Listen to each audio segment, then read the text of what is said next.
Hello, good evening to everyone. I'm very happy to be the chair of this session.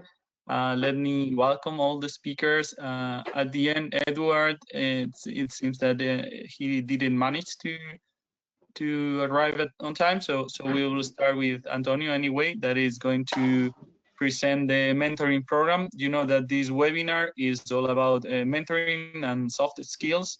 The FOM is trying to promote their mentoring program so that any one of you that want to join and want to share your experience and get a good boost of your career with this mentoring has the opportunity to start in the next edition of the next year. Antonio is going to give a short presentation about the program and the opportunities that you have. And then we'll have the experience of Mateo, that it was one of our first mentees, and he has had a very successful experience that he's going to share with us. And we will conclude with Virginia, that will highlight the importance of mentoring and also communication skills, and how can these kind of programs transform your career and boost your experience as a medical physicist. So that's everything I have to say. Antonio, if you are ready, you're on the stage. Thank you very much, Jesus, for inviting us to share the experience of the mentoring program. We will talk about the mentoring program on soft skills. I'm not sure if you are seeing properly my screen or not. Yes, we see perfectly. It's the first slide, so go ahead. Okay. I start with it. Then Mateo will share his experience as mentee. I'm not sure if Edward will be able to connect to share his experience as mentor. And finally, Virginia will talk about some tricks to have a more effective communication. We'll start with a brief history of the mentoring program in IFOMP. We started our first attempt was in 2019, but unfortunately, the coronavirus made everything difficult for everybody, and there wasn't any early career special interest group inside IFOMP. Then it was not possible to go ahead with this mentoring program. But in 2022, we started with the early career special interest group. And I would like to encourage all the young people from Europe to join to this group, because you will have much more information relevant to your career. Nowadays, we have 224 members, most of them from Europe, but some of them are also outside Europe.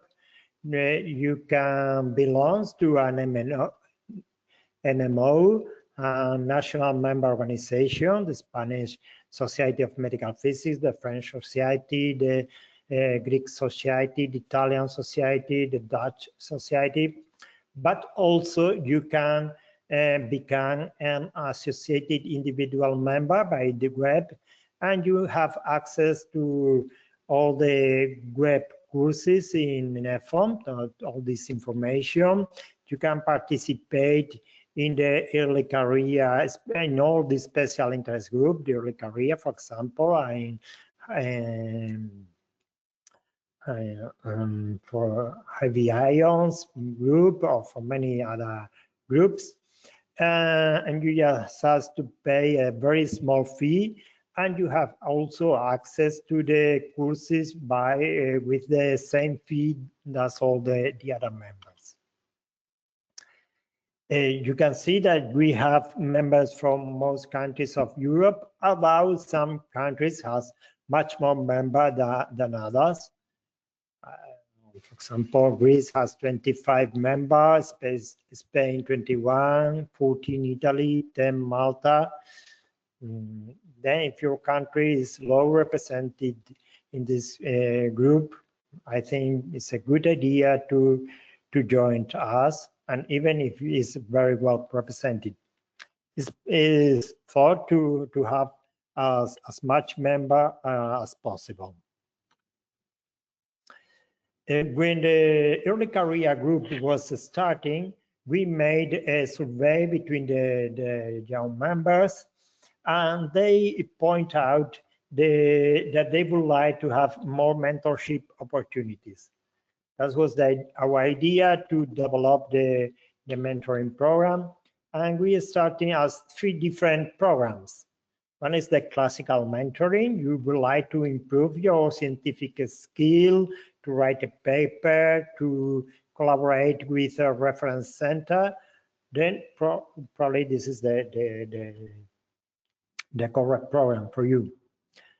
Other people would like to get more involved in the IFOMP organization. And we have developed the enabling program. I will talk a bit about this. And all the committees in Europe in IFOMP has an observer from the early career special interest group, in order that you understand how IFOMP works, how each committee is working, and probably in the future you can join as member in this committee or in another committee. It's not mandatory to become a member of the same committee you has been observer previously, but probably is easier. And finally, mobility, because mobility program, because we work with many countries with different legislation, and many people would like to work in another country where they have their certification as medical physics expert. Then we put you in contact with people that has made this way before you, and probably it's easier for you. We are relaunching the program. I think it was very successful. We hope to have only 5 couples of mentor and mentee, but finally we get 8. And the idea is that you have to fill a form where you establish your objective and your preferences. If you are MNT, and if you are a mentor, your interest topics and your availability. Then after filling the form, it's in the web. I will try to write down in the chat during the next communication, in the next presentation.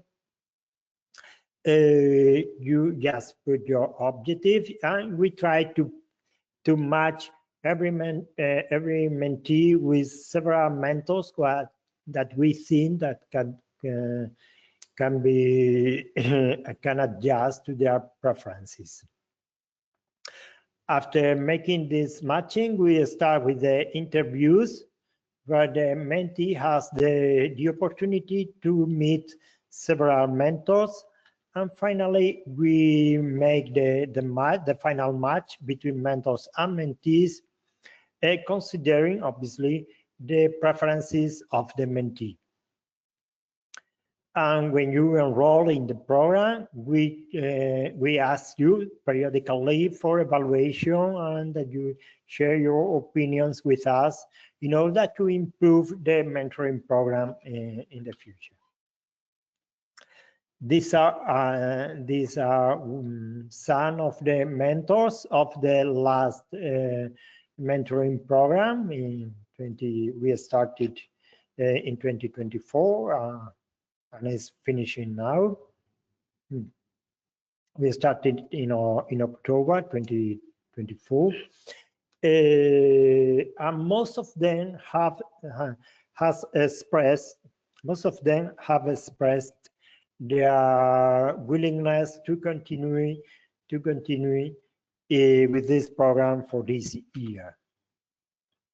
And here you have the link where you can apply to become a mentee for the next year program.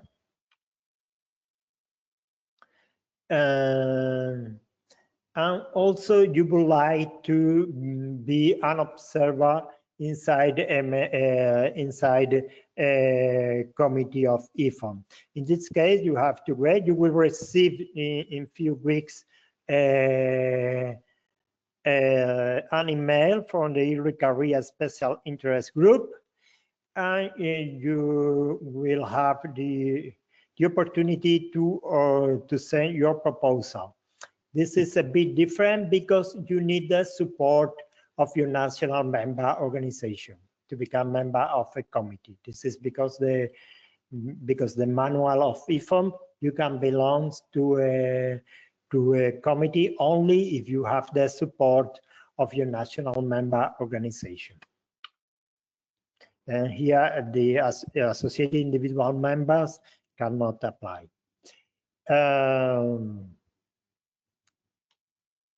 Well, we have also mentors for the journal and from the IFOM school. If you would like to know how it works, how works the journal, how works the school, or you are interested to know which are the next courses, or even why not propose some courses, probably is easier if you are in contact with one mentor of the European school or from the journal. And the last one is the mobility program. If you would like to work in another country, we have localized some mentors that are now working in different countries. Although the initial training was in another one. These are the 8 couples of the mentors and mentees of the last program, 24-25 program. And there were 8 couples. Although one of these couples doesn't work. They haven't any meeting, but all the others has achieved almost all the initial objective. Here you have what they express as their initial objective. For example, learning more about proton therapy, publishing papers, stays in proton therapy centers, applying to medical physics expert training program, applying to PhD contracts, advice on attending which courses to go. This was the initial objective, but we are really happy because most of them has achieved most of the objective. Well, obviously the published paper well, we have two papers from this program that are in preparation and not yet published. It takes time. Respect the stays in proton therapy center. Last year we have an M++ and pianoforte that help us to fund these activities. But now for next year we will have only pianoforte. But if there is any call from the European Commission to fund mobility in Europe, we will inform you. And also we are in contact with companies in order to sponsor this kind of activities. Then we are trying to get 1, 2, 3 sponsors to help you to move for a stay in Europe. One of the mentees expressed their interest in apply to an MP training program, and she get it. And 2 of them expressed their interest to apply to PhD contracts. 2 of them has applied, and at least 1 has been accepted. And the mentee that told us that she would like to send advices on attending courses. I think that now he has her own criterium to apply to the best courses in IFOM, but she has received too much, a lot of information. I think that we will relaunch the program in December. We need time to make the matching, and probably the interviews will start in February. Then just encourage you that if you have interest to become member of the Recaria, it's easy just to apply. If you belong to your national member organization, it's easy. And if you don't, if you come out of Europe, you just need to apply as an associated individual member. If you would like to become a mentee, you just need to fill the form and be part of the early career. And if you would like to be a mentor, just propose yourself, fill the form, and we will consider your application.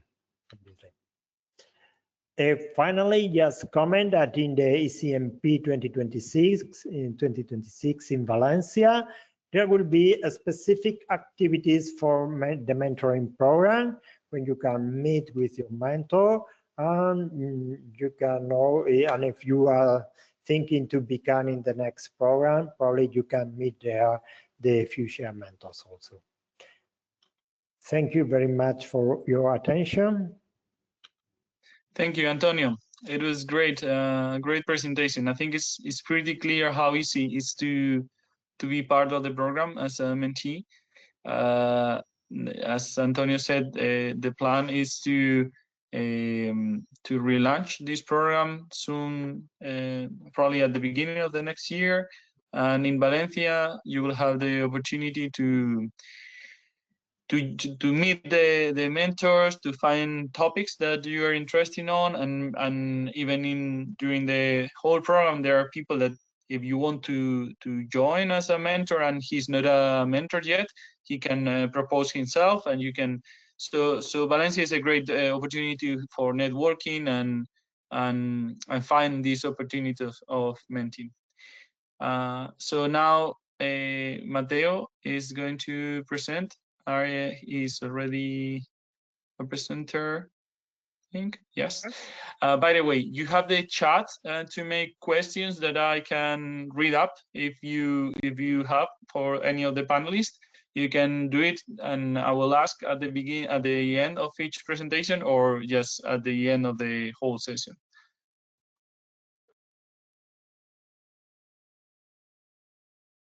Okay, thank you, Jesus. I hope you can all see my screen. Yes, perfect. Okay, nice. So I'm Matteo Galetto. I'm an early career medical physicist working in Italy, in the University Hospital Policlinico Gemelli in Rome. And I'm a mentee in the last EFON mentoring program call, so since more or less 1 year. And I want to share with you my experience inside this program as a mentee. So essentially, why to join this type of program? Well, of course, if you want to find guidance and support from an experienced professional from Europe, this is the good program for you. You can search for advice, both for career development, but also to enhance your soft skill and personal and professional abilities.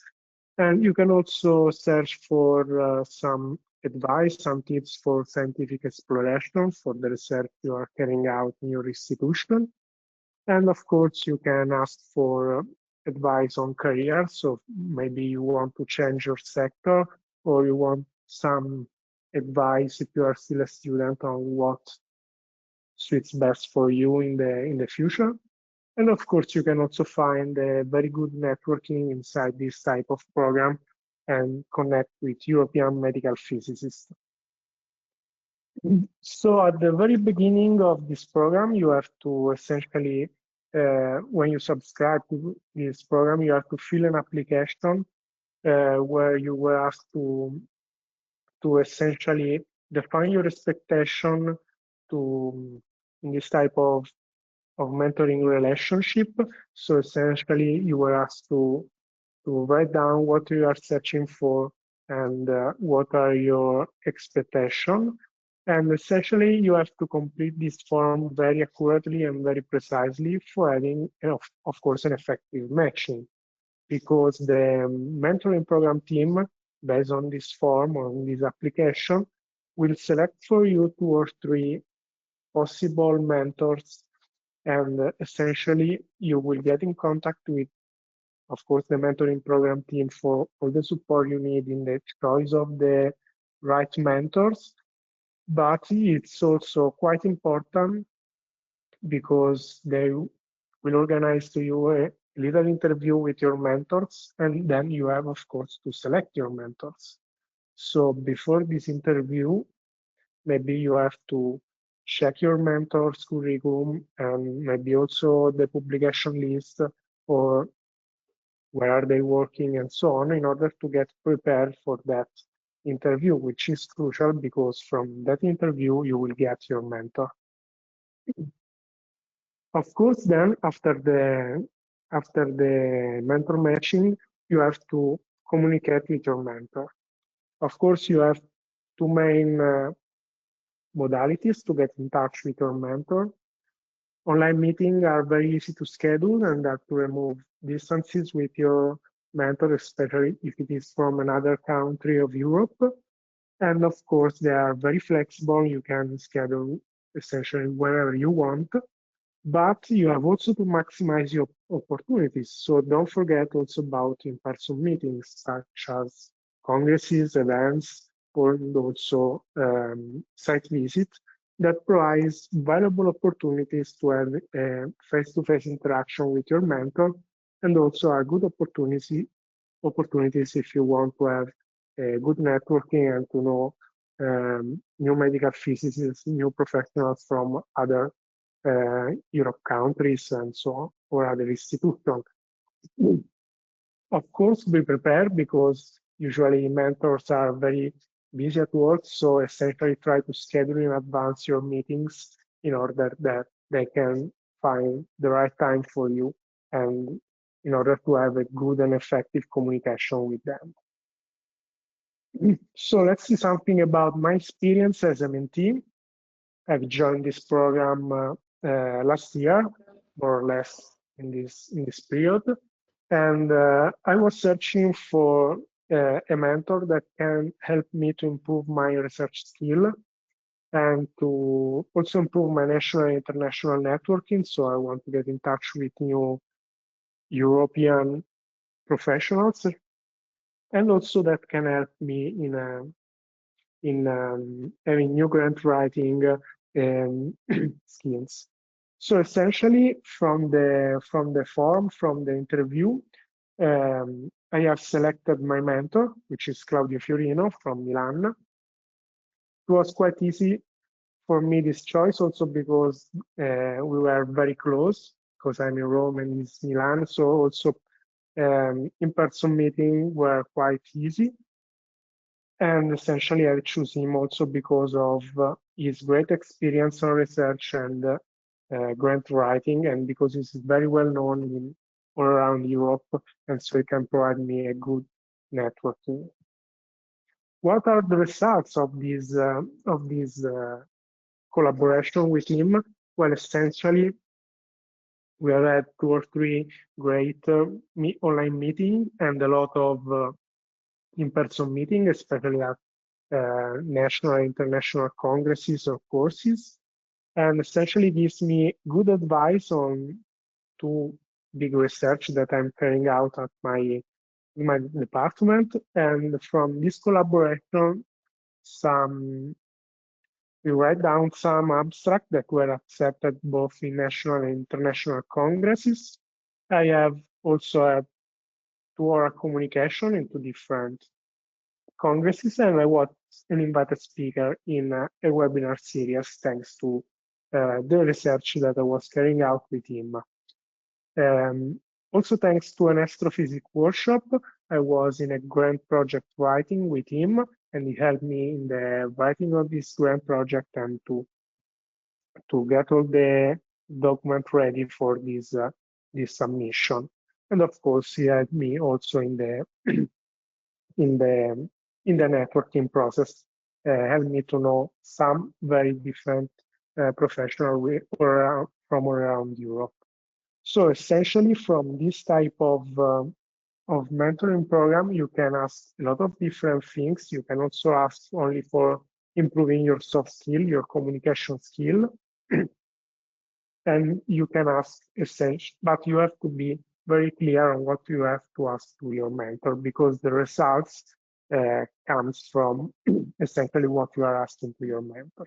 So essentially, I want to suggest to you, if you are in early career, if you want to improve yourself to become a better medical physicist in the future, I suggest you to join the EFOM mentoring program, because it is a very effective program that can provide you great results, even in a short period of time, like 1 year, which is my experience.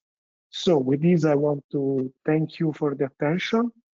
And Jesus, I have finished my presentation. Okay, thank you, Matteo. Beautiful presentation. Thank you very much. Thank you for encouraging people to join this program. I'm very glad that you get advantage of it and you reach your goals, because I think you overreach your goals. So more than happy, and I hope you are an inspiration for the rest of the audience to see that this is effective and is useful. So thank you very much. So the next speaker, I think Edward disconnected, but I'm having some technical issues, completely my fault. And he's connected as attendant, but not as a presenter. We are trying to solve it. So we will move it to the last slot if we manage to solve these issues. But now Virginia is going to take the microphone, and she's going to give us a full overview of soft skills, but with a specific focus on mentoring and how mentoring can help any career. Okay, thank you very much. Perfect. Thank you. Let's see if this time I'm successful at sharing my screen. I still see another screen, so if you make me presenter, that would be great. I think I see Matteo's screen. Now you should be able. Yes. Okay. Now we are watching your screen. Oh, perfect. Okay. Do you see my presentation? Yes, I think you do. Okay, yes, perfect. It works. Okay. So hello, everyone. Hello again. Today I've been asked to talk about mentorship, leadership, and communication. These are not exactly medical physics, typical medical physics topics, so I feel I owe you a small disclaimer. Let me start by briefly introducing myself and explaining why I'm here talking about these topics. I'm basically one of you. I am a medical physics resident in Milan. I am currently at the 3rd year of my residency. I also hold a research fellowship in particle therapy at the National Institute for Nuclear Physics in Italy. And I am a member of IFOM Communication Publication Committee, and I will be a member of the European Cancer Organization Young Cancer Professional Steering Committee, such a mouthful, starting January 2026. So if I were applying to the mentorship program today, I would be doing it as a mentee, not as a mentor. So you might wonder, like, why I'm here talking about leadership and communication. I'm not a communication expert. I'm not a management specialist either. But during my residency, I had the chance to participate in several international medical physics events, collaborate with different groups, and work with people who are leaders in our field. And by observing different environments, different countries, different ways of working, I realized how big the gap still is in leadership and communication skills in our profession, especially for early career medical physicists. And that's the perspective that I want to share with you today. So not as an expert, but as someone walking the same path. So we are very good in our technical skills. We have, as medical physicists, a lot of hard skills. Then even if we probably don't really learn it during residency or during university, we learn how to navigate the complexities of work in healthcare, especially for those of us that work in a clinical setting, in a hospital. Then some of us, probably most of us in their career, will be in contact with the industry, so we will learn how to interact with the industry. Some of us will then be active in our national societies, but a few of us will take a giant leap forward and will be active also at a European level. If we think about, for example, everything that has been done by medical physicists that were at the working groups that published the last Euratom directive, and all of the medical physicists that were inside their own countries and were able to translate this directive into actual laws. So what is the current scenario at a European level? We all know that we are inside a major transformation in healthcare, and our role is evolving. Everyone is talking about AI right now. AI is pretty big, is growing fast, and it also is bringing a lot of ethical concerns with it, especially regarding its clinical implementation. The industry is also faster and faster at putting new technologies on the market, and it's quite tricky to be always up to date with the new technologies. IFOP is doing a hard work at pressuring the policymakers to standardize the medical physics expert role across European countries in order to facilitate both the mobility of medical physicists, but also to make our profession stronger and equally recognized. And also we can see that there are a lot of new professionals. If we think about data scientists, for instance, there are a lot of data scientists that work inside a hospital, and that was not common 20 years ago. So I'm not, this is not a question. This is not us asking you if you want to be part of this change. I think, and it is my opinion, but I think it is our duty to be active part of this change. We can't sit still and wait for others to do the dirty work, but we all have to push together in the same direction. So the first important thing that I believe it's important in our career is to bridge the gap between us and other early career medical physicists, but also our senior colleagues. The best advice that I could give is to connect with a lot of people and create your network. So go to in-person events whenever possible, of course, not always feasible. Attend webinars such as this one. Participate in the mentorship program. Of course, it's a great program for connecting with new people. And don't be afraid of contacting people directly. It's very important also to learn to navigate the hospital dynamics, roles, priorities, communication styles. I will talk more about this later. And also never underestimate the power of showing your own work. Even if you have just a small project or some preliminary results, show them and send your abstract, because you might meet someone that is working on something similar, and that's a great way to bridge the gap. Of course, I'm not giving you any homework, but these are some things that I usually do. I try to push myself with doing this. I try to contact and connect with one new colleague every month. I personally use LinkedIn a lot, but through email is fine. Don't expect everyone to reply. This is something that at first it's important for me, because a lot of people are kind of scared that people might not reply. It can happen, but if you connect with like 12 people every year, maybe 4 of them, 5 of them won't never reply to you, but you will have connection with 6 and 7 new people. So this is very important. And also I try to participate to an event, at least one every 3 months, of course, not always in person. So when we're talking about mentorship, so I believe we all need 3 different types of mentors. The first one is the technical mentor. You can have 1 or more technical mentors. It's basically the one you learn the in-depth technical work and the day-to-day practice of being a medical physics expert from. Then it's very important to have a career mentor. The mentor is the person that helps you shape the long-term direction of your career. For this type of mentor, the mentorship program is perfect because it allows you to have exactly this help. But then it's quite undervalued, but I think it's very important to have a peer mentor.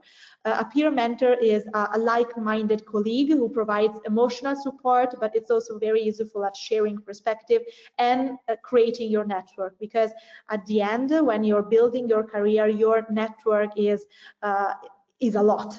So it's very important to build your network one step at a time. Of course, as we are quite young, most of us, it's not easy to say that, yes, I want to be a leader in my hospital, how can I do it? Of course, it's not that easy, but I believe that you build your leadership skills one step at a time, one day at a time, and you train for the future. So I always try to take ownership. Don't wait for someone to assign you a task. Spot an issue, shouldn't be that hard in clinical settings. It can happen to spot an issue and propose a fix. Lead micro initiatives. They can be very small. They don't have to be big projects or anything, but it just shows that you can lead them, and it's also a good training path. Don't be afraid of speaking up at internal meetings, especially when you are with your direct colleagues. And it's very good if you have a specific talent, a specific if there is a specific thing that you're very good at, and you should build that micro expertise area. And also listen to your colleagues. It can be obvious, but our senior colleagues have so much to teach us. And every time they say something really useful, I used to write that down because my memory is terrible. So I have this like small book in which I try to write down all the good advices that they give. Let me talk a little bit about communication right now. So communication, I think it's a tricky topic for medical physicists, because at first my view was that I needed to be very competent on a technical level. And I thought that the more competent I was on a technical level, the better I was as a medical physicist, the more I would have, like my work would be easy to be showcases to congresses or people that had a decision-making power. But that's not always the case. Of course, you have to be very technical competent, but you also need to have your communication skills. Why? Because people don't have time, especially senior colleagues. They really don't have time. And if you are not able to deliver your message in a few short sentences, you've probably lost them. They're already doing something else. Another thing that's very important is that other professionals usually have a hard time understanding the technical and scientific vocabulary of a medical physicist. And if your message is unclear, it can be ignored or even worse, misinterpreted, which of course is not good as we work in a clinical setting. So when we're talking about effective communication, we're talking about the ability to show the true value of your work to the people that in that moment have decision-making power. So let me share with you a little bit of communication techniques that I usually use all the time. And of course, I'm not an expert on them, I'm still learning, but I think they're really useful, especially for young people, young professionals that are trying to understand how everything works. So in the hospital, I think the most important part, the key to good communication inside a hospital, is understanding that you cannot speak the language of a medical physicist with everyone, because they won't understand you. If you're talking with medical doctors, you have to focus on clinical impact. That's what they want to focus on. That's what they care about, and it's good that they care about that. It's normal, and you have to focus on clinical impact. If you're talking with nurses, or especially for those of you that work in radiation therapy, you probably work a lot with RTTs. And when you talk to them, they always focus on workflow impact. So that is very important to remember. Whenever it happens that you talk with the administrative side of your hospital, you should focus on cost, efficiency, and safety. That's what they care about. And lastly, when you interact with the industry really care about feasibility, innovation, and they want to know the easiness of implementation of that new techniques that they want to bring into your clinic.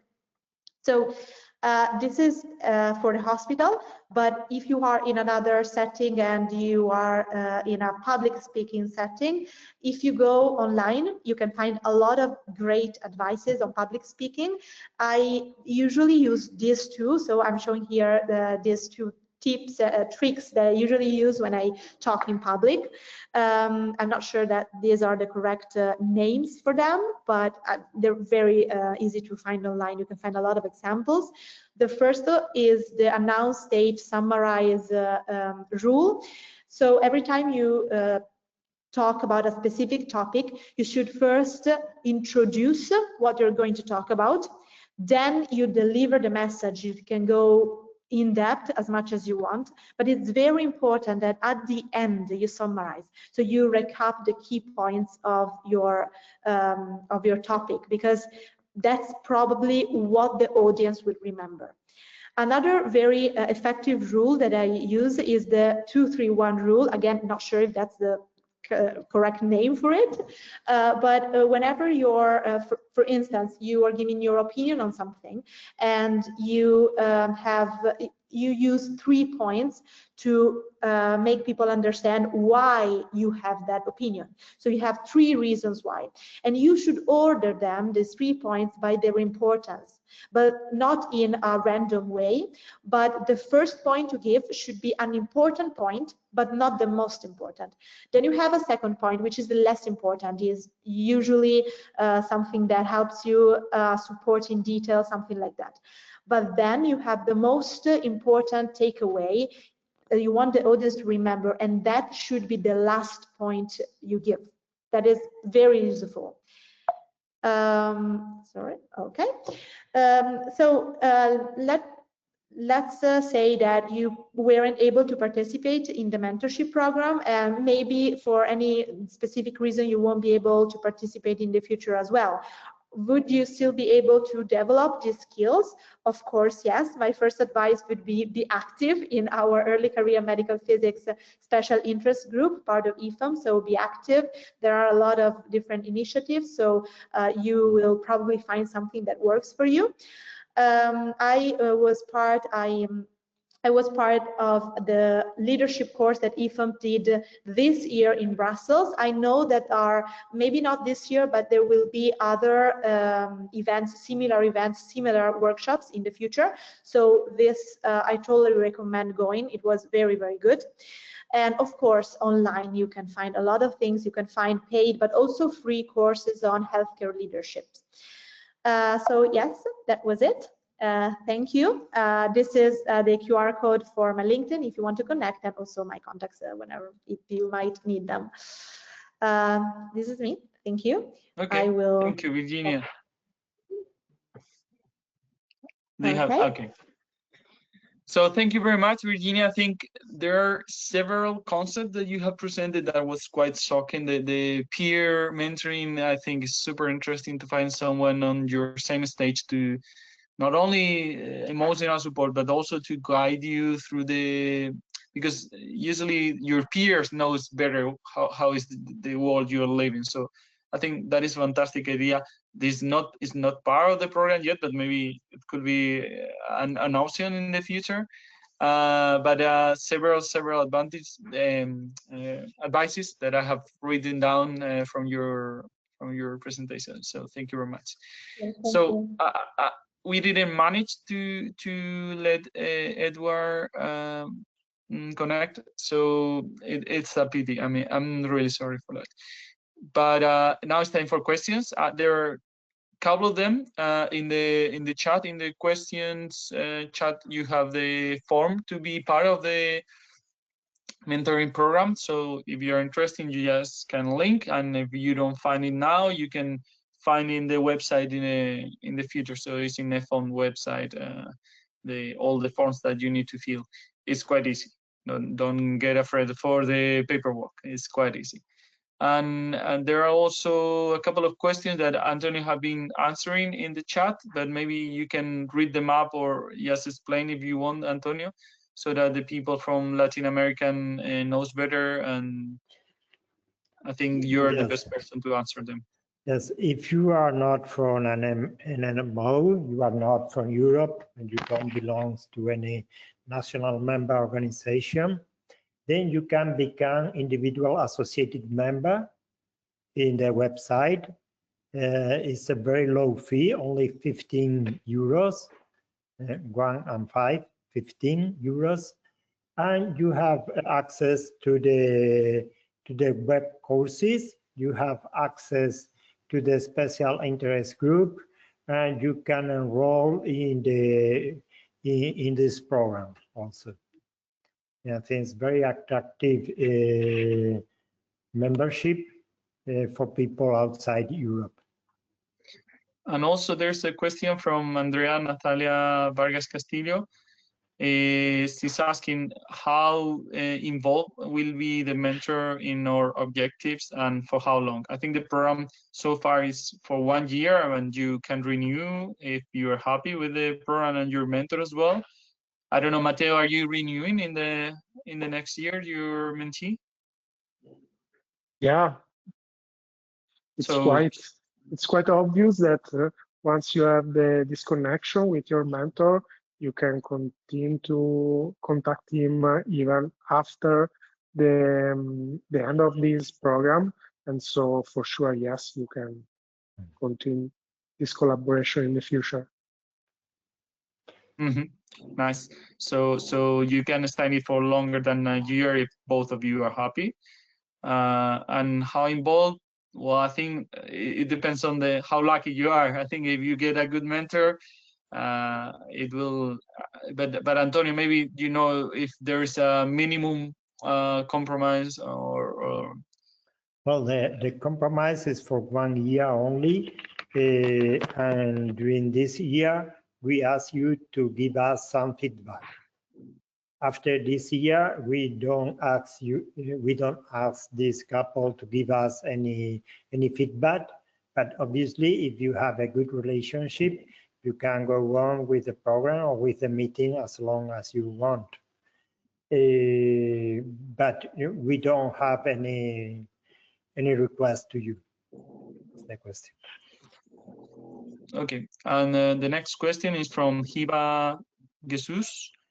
And she's asking if what is the period between the presenting the form and get a response? Or she's asking, when can we expect an update after filling up the form? Well, we will try to do it as soon as possible, but you can fill now or even until December, and in January we will start with matching. Then when we have several mentors that we think that are good for you, then we arrange one interview with these two mentors in order that you can choose the mentor you prefer. Okay, so the next question is from Suresh. I think it goes to Virginia, and it's asking if is leadership inherent or it is built up over time? I definitely think it's built up over time. Definitely. So of course there are people that might be a bit advantage because maybe they have prior experience, maybe, but definitely you can build it at any stage of your career. But something interesting you said is that there's not a good time to start. The good time to start with it is now. If you sit and wait for it to happen, it's never gonna happen. So that, I think I like it quite a lot, that message from your talk. That is, there's no way to wait.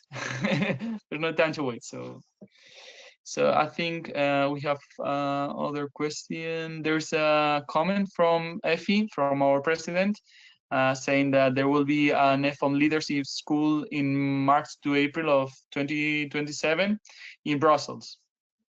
So there are special fees reserved for early career colleagues.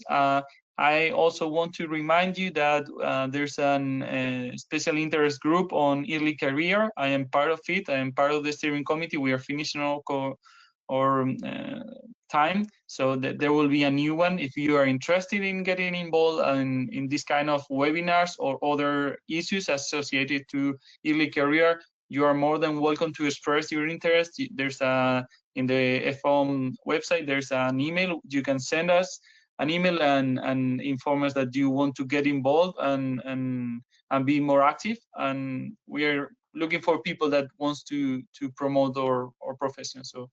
So yes, and by the way, we are having our general meeting soon. So if you are not part of the early careers special interest group, it's time to join us. The next question is from Suresh, no, from Michelle. Does the emergency program runs from January to December or any month until year is up? Antonio? Well, yeah, I think we will start in February and we will end it in February of 2027. Okay, so you have time to join and to find a good. Look back, I think it's better to apply as soon as possible because we need this information to make the matching, between mentors and mentees. As soon as you can apply, it's better for us. Okay, Sugaris is making another question. We still have some minutes, so I'm going to go on as much questions as I can. She's from Nepal, and is asking how can she be part of the leadership program. I think first this question has been answered. You have to join as it's a cheap fee, but you have to join EFOM and then you can apply for the program. And the deadline is already answered. It's on February. And Ivan Pazo is asking, I'm going to attend the ECMP in Munich, and maybe it's not actualized. Yeah, okay, something to update in the form. Maybe it's time to change it to Valencia, so that the people can find a good mentor there. Well, so far so good. I think if you see any missing question, I think we have answered all of them. And let me check. Well, Maria, from your perspective, which 3 soft skills are most important for a medical physicist working in a clinical setting?